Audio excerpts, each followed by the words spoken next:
Hi, everyone. We'll be getting started here in just a few minutes. We'll wait for a few more people to trickle in.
All right, great. Hello and welcome to the What's New in Spring 21 webinar. Thank you all for joining us today as we tour Salesforce Spring 21 and Provar's latest release, version 2.3.0. We've got a great panel of presenters who are excited to show you the latest and greatest with Provar, as well as some of the Salesforce Spring 21 release features that may be most likely to impact your testing. On the call today, we have John Robinson, who will be walking us through the new and exciting University of Provar functionality, and David Cook, our product manager, who will be giving us a sneak peek into the future of Provar. Lastly, I'm Sarah McCarter, and as Provar's resident Salesforce SME, I will be walking you through some of the highlights of Salesforce's Spring 21 release. At the end of the session, we'll also have some time for questions. To that end, if you'd like to ask a question at any point during the webinar, please feel free to do so. The best way to make sure we capture your questions is to type it out into the questions box, and we'll make sure they get picked up at the end of the session during the Q&A. On today's agenda, we'll kick off with the Spring 21 highlights and then move into what's new with Provar 2.3. From there, we'll take a look at some forward-looking areas with our product roadmap and some exciting Provar news. At the end of the session, we'll be taking your questions. Again, feel free to submit them anytime during the presentation using the questions box in the sidebar. We've got a few upcoming events, the first one being Cactus Horse, which is tomorrow. Registration is free, and you'll get to hear from some pretty amazing speakers, if I do say so myself. Please register at cactushorse.com and join us for a fun day of content. Okay, let's all think some more thoughts and dive into some of the Spring 21 release highlights that are likely to impact QA engineers. For those of you that have taken a look at the release notes already, you may have noticed the banner across the top letting you know that the release notes are moving to the Salesforce help site. This means that in order to access the release notes after July of this year, you'll need to have a Trailblazer account. If you haven't already signed up for a Trailblazer account, it's free and there are tons of benefits, including access to Salesforce help content, as well as Trailhead guided training. Salesforce has also made some updates to their supported browsers list, including the end of support for IE11 and Lightning at the end of last year. If you encounter any of your users still using IE11, please encourage them to move to a supported browser to ensure that Salesforce functionality is working correctly. In the Salesforce UI, admins can now make custom actions available on the recently viewed related lists. Previously, they were only available on custom list views. Salesforce has also continued to update their existing Aura components to Lightning Web components. When users try to edit a record they don't have access to, now they get an error message after they try to save instead of after the initial edit form loads. When your users create, edit, or clone accounts, leads, contacts, and opportunities, the edited fields are now highlighted. Edited fields also show an undo button to revert changes.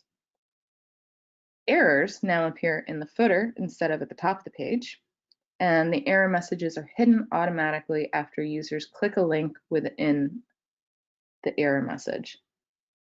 Previously, highlights, undo, and footer errors were available only for custom objects. Lastly, success toast notifications for creating and cloning records now provide a link to the relevant record. Previously, links were included only when creating a record from a related list. For success toasts, if a record name isn't available, the record ID is provided instead. You can check out our release notes for a full list of things that we've accommodated with this 2.3 release. If you've written your own pages, you'll need to make sure that you're updating your tests to accommodate these, just as a heads up. With Spring 21, Salesforce has expanded the number of objects available to be searched, including objects from Health Cloud, Commerce Cloud, Public Sector Solutions, Financial Services Cloud, and Sales Cloud. For the full list of newly searchable objects, check out the release notes via the link listed. For those of you more familiar with Classic, you may have used the sharing button in your tests or when troubleshooting an issue. Salesforce has finally recreated and migrated this functionality to Lightning. Hallelujah. When the button is selected, a user who has access to a record can manually share that record with a user or group of users. And admins can also view which users have access to a record and why the user has access to that specific record. It's not necessary to test this functionality as it is Salesforce standard functionality, but it may be very helpful for you if you are doing some troubleshooting.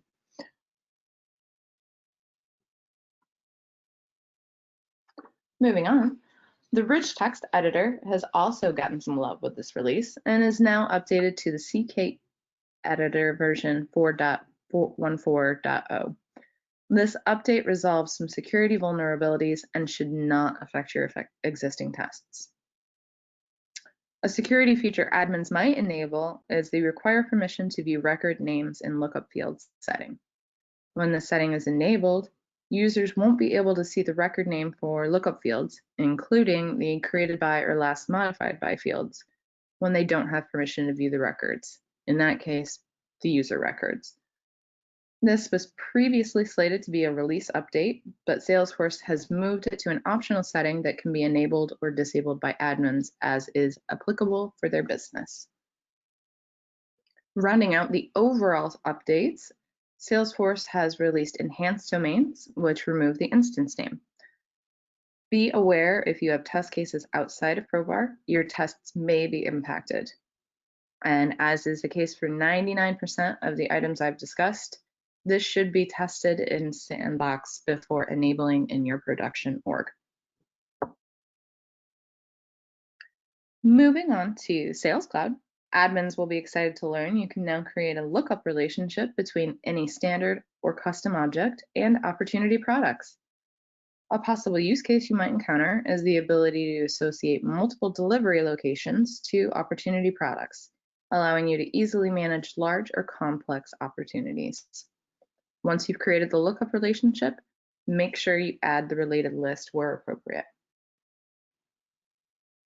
For Salesforce orgs that use Apex LeadConvert, person accounts, and contacts to multiple accounts, new arguments are available on the LeadConvert class. You can use the new related person account ID argument to convert the lead to an existing person account instead of contact, or the related person account record argument to convert the lead to a new person account instead of a contact. As I mentioned during our Winter 21 webinar, original territory management is retiring in summer of 21. If you're currently using this functionality, time is running out for you to migrate to enterprise territory management. So you'll want to make sure that you're building that out and testing it in your sandbox first, and use Provar to help you. Admins can now test your Lightning templates and move them to your Salesforce production org or share them with other users via the App Exchange. You can also use Lightning email templates, including those built using Email Template Builder, and Salesforce automations, such as email alerts. And in Email Template Builder itself, users can duplicate existing components to save time when creating similar components. Moving over to Service Cloud. Now, when you insert articles and related files in an email via the Insert Article function, any previous files that you added stay put. Previously, the new attached files replaced the original files. Screen readers can now show alternate text captions to describe images and knowledge articles, bringing parity to Lightning from the functionality that was previously available in Classic. Before the Spring 21 release, email notifications were automatically sent from noreply@salesforce.com. Now you can choose which email address your org uses as the default from address for certain case-related notifications, so your customers know that the email comes from your company. Salesforce is on a roll with the name changes, transforming Community Cloud into Experience Cloud. In Winter 21, Salesforce updated the name of Field Service Lightning to be Field Service. It's a minor change, but something you'll want to keep in mind when creating new or referring to existing documentation. I also previously mentioned in one of these other webinars that critical updates have been replaced with release updates. We'll talk about release updates that are specific to this release in a future slide. Salesforce Functions is the updated name for Salesforce Evergreen, and Lightning Flow has become Salesforce Flow. Salesforce Functions is currently available in a beta and allows developers to write JavaScript or TypeScript that uses Salesforce Function Node SDK to communicate with your org. The Salesforce Functions Trusted Compute Cloud gives devs the power to evaluate and run complex business logic on demand once the code has been uploaded using invocable Apex and the Salesforce Functions infrastructure. This beta should open up after the Salesforce Spring 21 release is live. Taking a look into industry-specific clouds, CPQ has been updated so that when you select a new option in the package setup, your users can now continue working in Salesforce while contract amendment is in progress. Previously, users waited for the contract amendment process to finish. This new option is available when you deselect the option for the legacy service and use Salesforce CPQ large-scale amendment and renewal service instead. By default, the configurator evaluation event field is now included on the price rules page layout. It gets added automatically to save you a step and to ensure that your users select the required value when they configure a price rule. This change is available to customers who purchase Salesforce Shield or Event Monitoring and the Shield Platform Encryption add-on subscriptions. Health Cloud also has a number of updates, but a few that might be relevant to your testing include updates to the Health Cloud data model to support provider credentialing so payers can easily integrate providers into their networks. There's also a brand new data model for all of your electronic health records needs. This new set of standard objects is a successor to the EHR data model that was part of Health Cloud Managed package, and it's built to align with the Fast Healthcare Interoperability Resources R4 standards.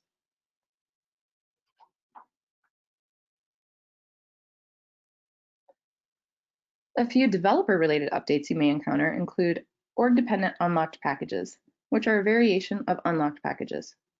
Org-dependent unlocked packages allow admins to create packages that depend on unpackaged metadata in the installation org. This update will most likely affect long-standing or large production orgs with large amounts of metadata and allows these admins to use unlocked packages without being required to resolve all their metadata dependencies. Scratch orgs now have a bunch of new features that can be provisioned upon creation. If you haven't been able to take advantage of Scratch orgs previously, you should definitely review this list. Provar DX is GA and can help you integrate your QA testing into your Scratch org development cycle. Scratch org can be spun up in a few minutes instead of hours, and Provar DX opens up the possibility of your non-QA test users to create their own tests quickly and easily. Salesforce has also added on to their localization support by allowing admins to translate page components, and we're excited that with our internationalization support, you can actually create a single test that automatically works with other languages too. You can create a test in Danish, for example, that can be used to test in org with any of the other Provar supported languages, including English, Danish, Dutch, German, Italian, Portuguese, Spanish, French, Swedish, and Japanese. We've made it turnkey, and Provar has a unique way of identifying field locators using Salesforce metadata instead of the traditional testing approach of using labels to locate fields. Labels often change with a language, meaning the locators won't work on more than one language, and a unique test is required for each language. With Salesforce metadata, Provar locates fields and identifies the language automatically, making the test easy to build, reusable across multiple languages, and more resilient. Finally, Salesforce is ending support for ORO components in the UI namespace on May 1st. Salesforce is recommending any components using the UI namespace be updated to their counterpart in the Lightning namespace. For the full list of counterparts, check out the link provided to the relevant section in the release notes, and I will add that link in the chat for you. Aflo, my favorite. And Flow has truly become the rising star of the Salesforce platform. Some of the major highlights of this release include time-based flow actions. You can now add multi-column screen elements, and prior values are now available when running a record-triggered flow. If your team is migrating from Apex to Flow, your record-based test cases should work the same. Salesforce is introducing a limit on inactive picklist values, restricting the number to 4,000. This limit protects orgs from the unintended creation of numerous inactive picklist values. For example, a junior admin accidentally imports a text field data into a picklist field. You can disable the limit for troubleshooting purposes, such as when errors occurred during data creation or metadata deployment.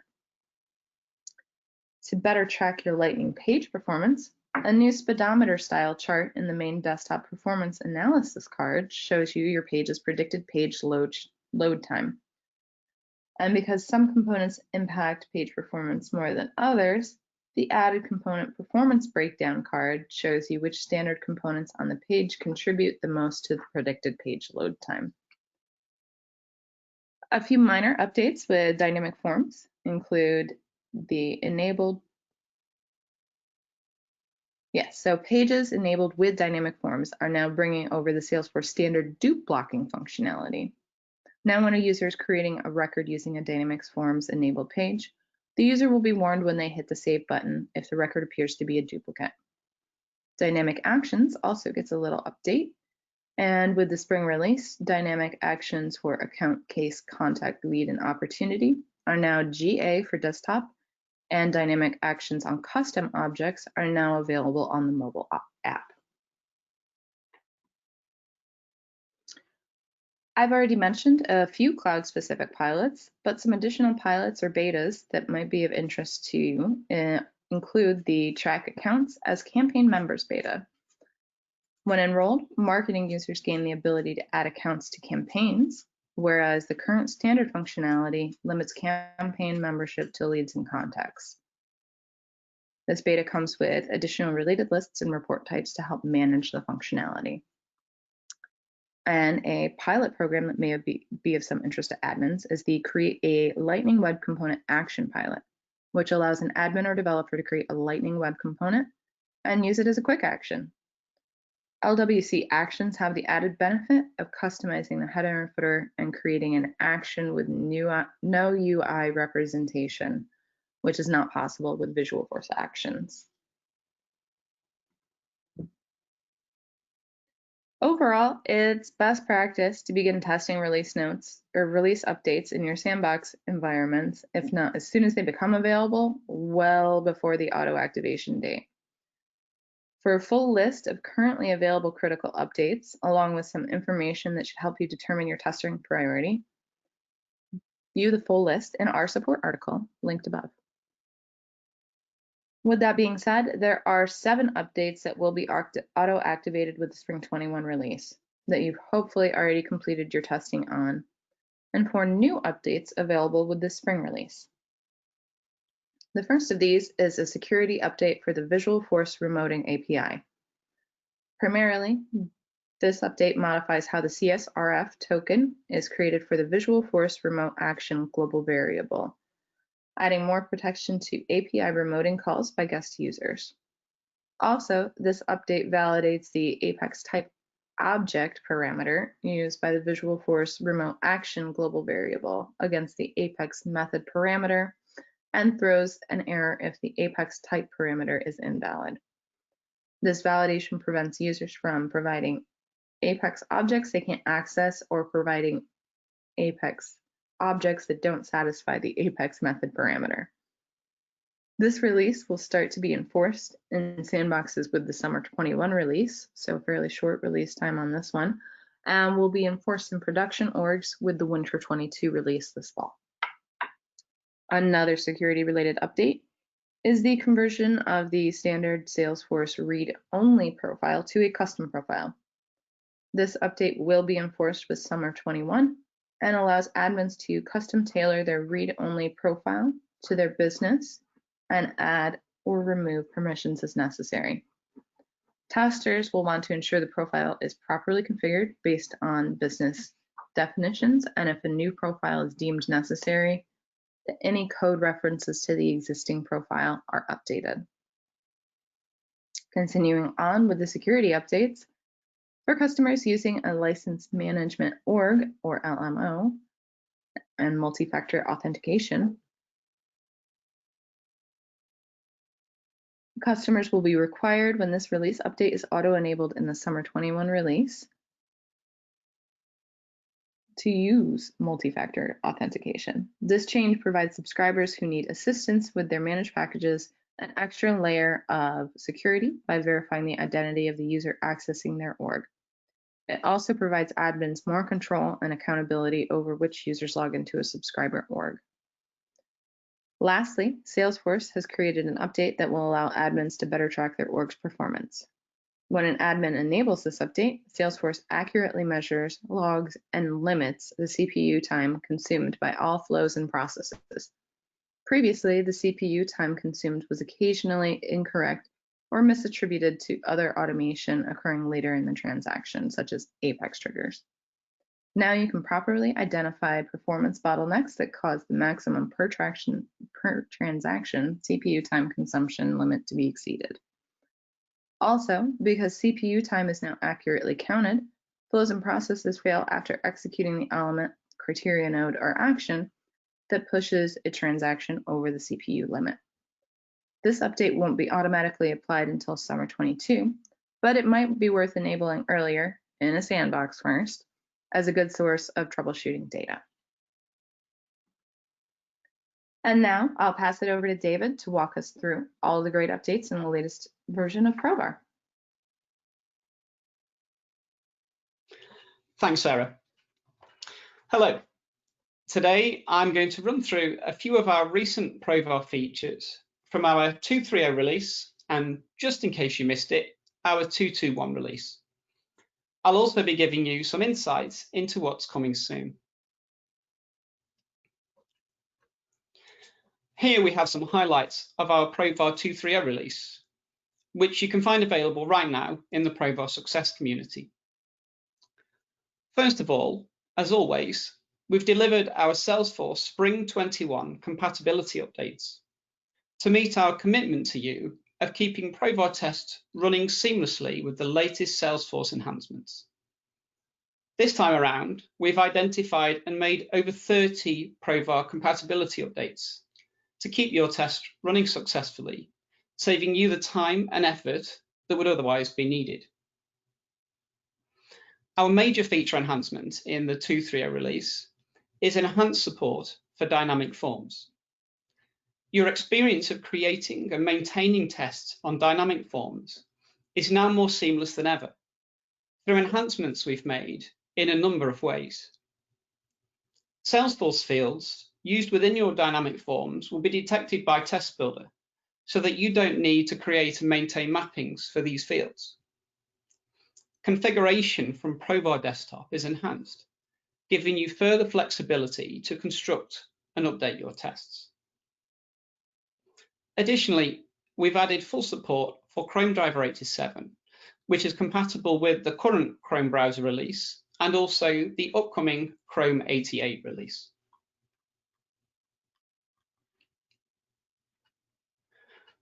To recap, here are a few of the key features from our November 2.2.1 release. Refreshed locators functionality is an exciting new addition to Test Builder. Occasionally, for a variety of reasons, you'll find that you need to update an existing locator. Now, with just a couple of clicks to choose the field, Test Builder will do this automatically for you. From 2.2.1, Provar now includes support for executing tests on Microsoft's updated Edge browser, which now uses the Chromium rendering engine. Logging enhancements brings a number of benefits to the way you view test run details and export to reporting formats such as PDF. We've begun by simplifying the selection of output you'd like to view, now basic, detailed, and diagnostic. And we've also begun updating the information content that you see for each type of test step. And we'll continue with this theme in future releases. For further information on our 2.2.1 release, please see the Provar website.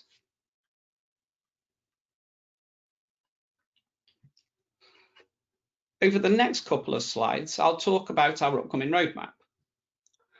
The chart you see here shows our timeline of planned releases. You may have seen a similar slide before, but I'll briefly walk through all of the important points. The timeline across the top shows Provar releases. Our current release is 2.3.0, aligning with Salesforce Spring 21 Sandbox Preview. The Salesforce release schedule is shown along the bottom of the timeline through to Winter 22 later this year. You'll see Chrome browser releases. We make updates to Provar to maintain full compatibility with new Chrome releases. The dark pink arrows identify Provar recommended releases. These ensure maximum compatibility with the corresponding Salesforce release so that your tests keep running smoothly as you begin Sandbox Preview. The light pink arrows identify Provar optional releases. We usually make 1 or 2 releases between the Salesforce releases to continue to bring you new and updated features. Here I have a few upcoming highlights. Extended LWC testing functionality will bring native support for the Salesforce Lightning Web Component Library. This will further enhance our industry-leading capabilities for testing your custom applications built on the Salesforce platform. Building on this, we will bring you updates to our intelligent locators for LWC components, which will make locators for your LWC applications even more robust. Of course, we'll be keeping up to date with new Salesforce features.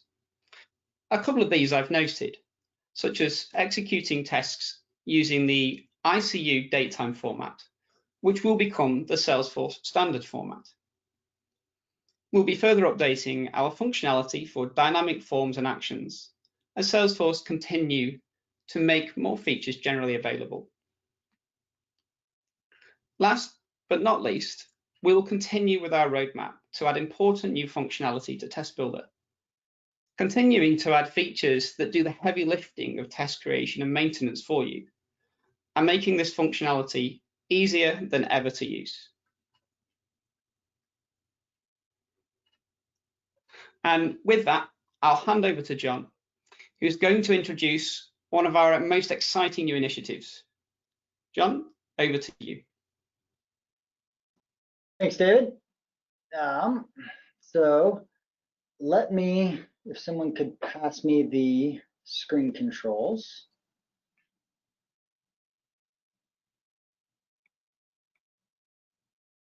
All right. So as many of you have probably seen, one of the things that we did in our end of the year kind of wrap up is we released this little thing called University of Provar. And for those of you that haven't seen it yet, we've had a great number of you gone through it already. The interest level has been incredibly high. I think as of last count, we had 60+ people already go through and get certified, which if you know, just given the timing of everything and the industry statistics, that's actually very, very good. And I'm super proud of that. So let's kind of take a look at what that looks like. So I'm going to log in here. And what you'll see is the same thing as you would typically see in your, when you log into our community portal, success.provartesting.com. When you come in here, you're going to see a new section up the top called My Education. And if you go up here and you click on that, what you'll find is this new area where we have a variety of content already out there, primarily focused around what we call our Provar Essentials certification.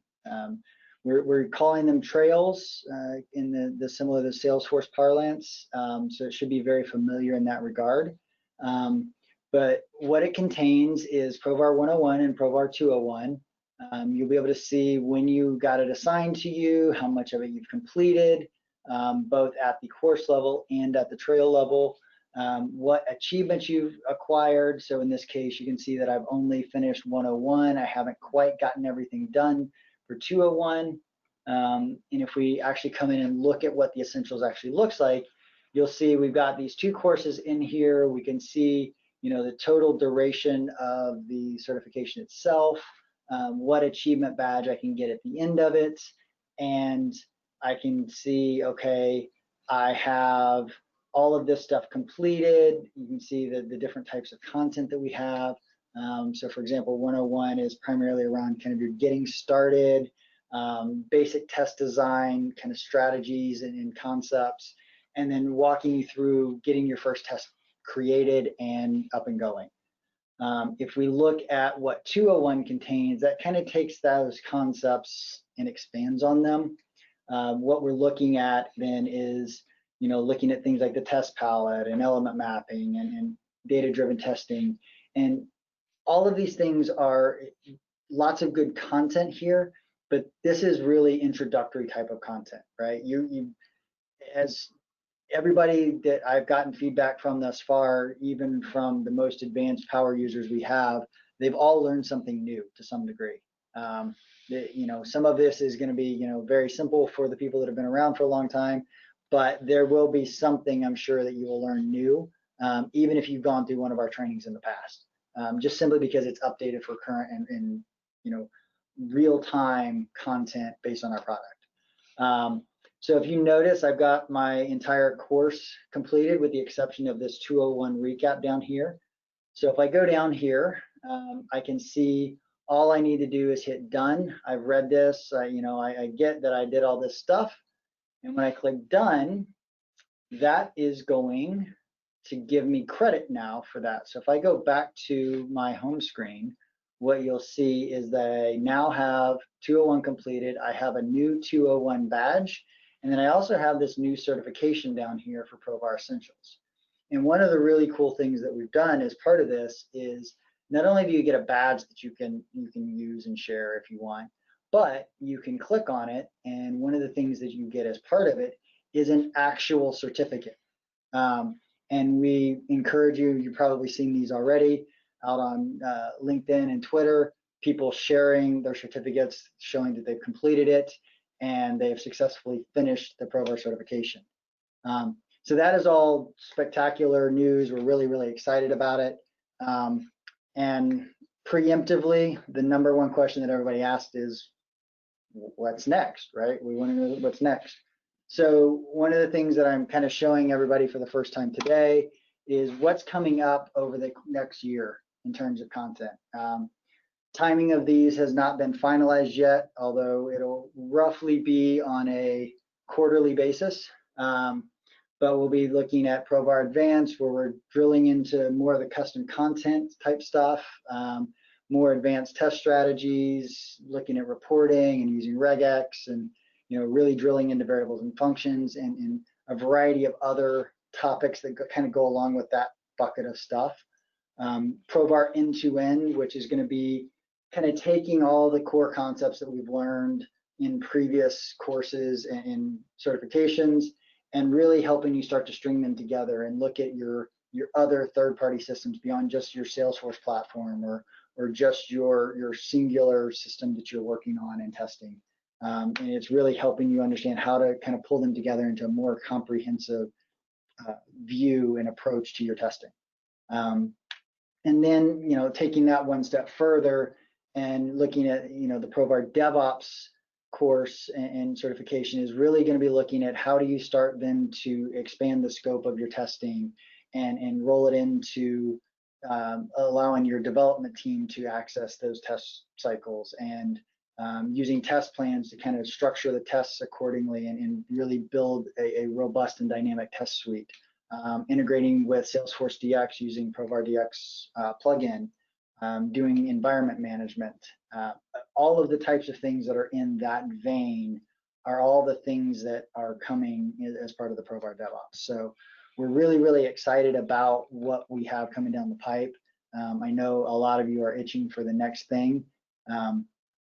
Just hold on, we've got stuff coming sooner rather than later. So we'll be announcing more stuff around that hopefully in the very near future around timing. And I just want to say, for all those that have completed it thus far, thank you.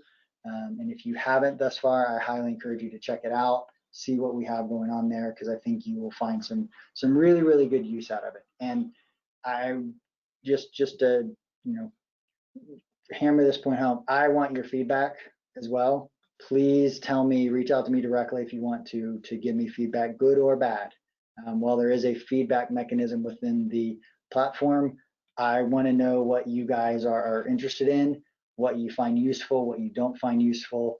I want to know what you would like to see more of. And if there's something that I haven't mentioned that you're super hot to trot to know about, reach out and ask. Ask us in the Q&A session here in just a minute.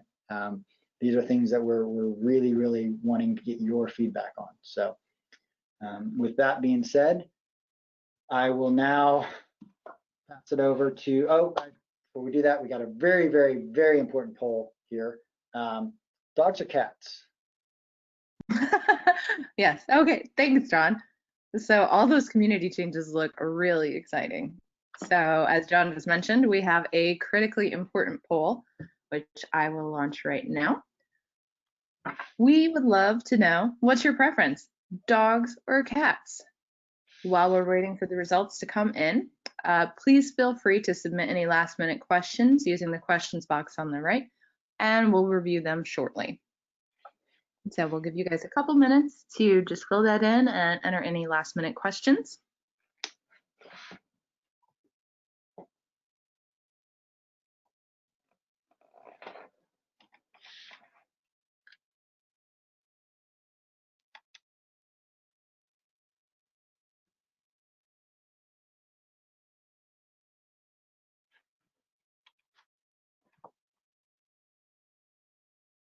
And if anybody does have a Vietnamese potbelly pig, I would love to talk to you and understand that a little bit more. Yes, you can definitely mention us on Instagram or Twitter, and we'll put that slide up in a moment with our handles.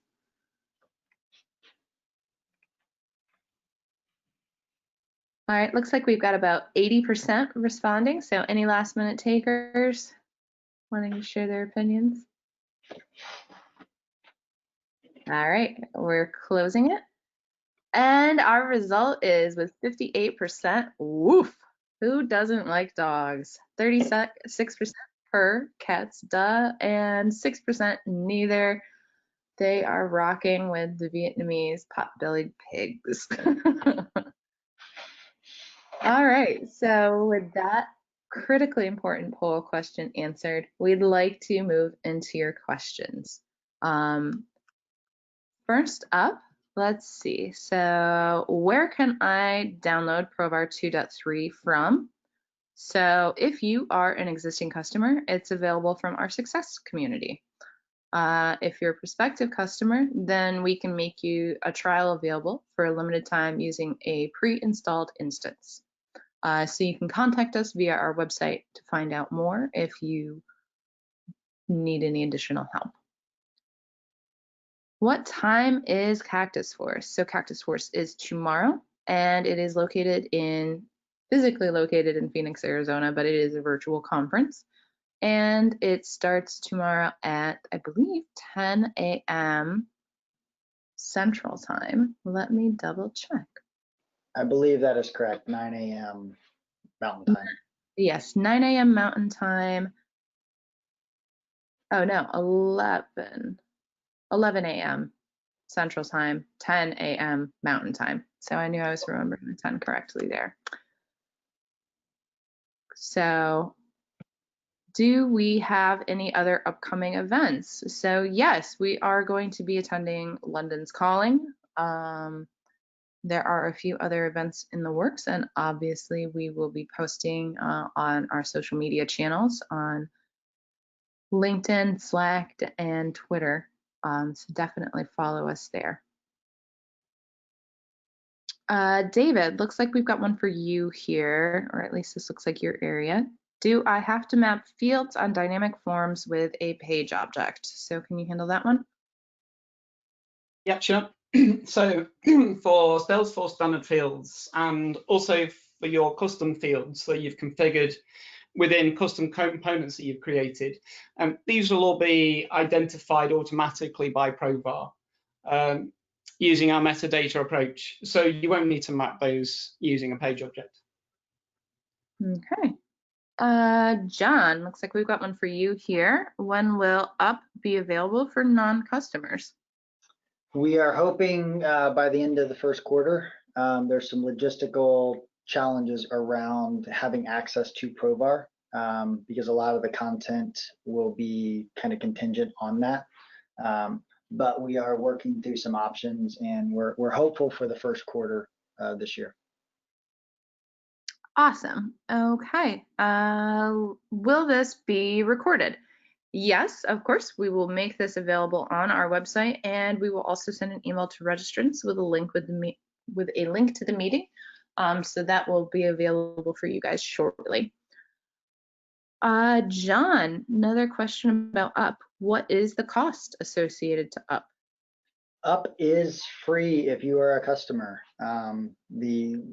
It is likely to also be free for non-customers as well. Once that part is released, there's still, like I said, some logistical things there that we're working through. But if you are a current customer and you want access to it, you should just have to go to the My Education tab at the top of your community, and you should see it. If for some reason you do not, please reach out to me, and I can get you squared away. But it's there and available now. Okay, great. And I'm seeing a couple questions about dynamic forms. So just for those of you guys who aren't aware, Salesforce released dynamic forms back in summer of 20, I believe. They became available on custom objects. So dynamic forms, if you'd like, you can go back and check out our webinar where I go into greater detail. But in a nutshell, dynamic forms is going to be a Salesforce page layout replacement eventually, allowing you to create your page layouts directly on the Lightning record page or Flexi page, whichever way you want to call it. So currently it's only available on custom objects, but in the near future, most likely in the next release, Safe Harbor, dynamic forms will be rolling out to standard objects as well. David, do you have anything that you'd like to add on dynamic forms from your perspective? I think you've covered it pretty well. They allow you to, whereas you previously may have had to use several, for example, flexi pages. Let's say you've got different user profiles and you wanted different user groups to see different sets of fields. Instead of creating several flexi pages, you can now just create one dynamic form, for example, and use the configuration of the dynamic form to decide what to show and what not to show. Okay, yeah, great. Looks like another question here for John. Can there be an individual training session for my company? We have purchased a license and are trying to establish tests. Yeah, so if you need something more advanced or you want to do a much more personalized training approach, we do have options available there. Reach out to me and we can discuss what your specific needs are, and kind of figure out what the right duration, trainer, etc. is. But yes, we do have still plenty of options for live training available, or live virtual training at the moment, but yes. Okay. I think that's actually the end of the questions. So anybody last minute? I think I see an answer about the poll should have included bunnies. So yes, we love our buns as well. All right, I think that wraps it up. So we'd like to thank you for giving us your time today, and we'd like to thank you for your participation. Don't forget to follow us on LinkedIn, Twitter, and Instagram. And we'll be sending out the recording shortly for any folks that weren't able to join us today, or for folks that want to share it with teammates or who just like hearing us talk. We hope to see you tomorrow at Cactus Horse. Remember, it is free. So it's a full day of great content. And we'll see you again when we preview the Summer 21 release in May or June. So long for now. Thanks, everyone. Thank you all.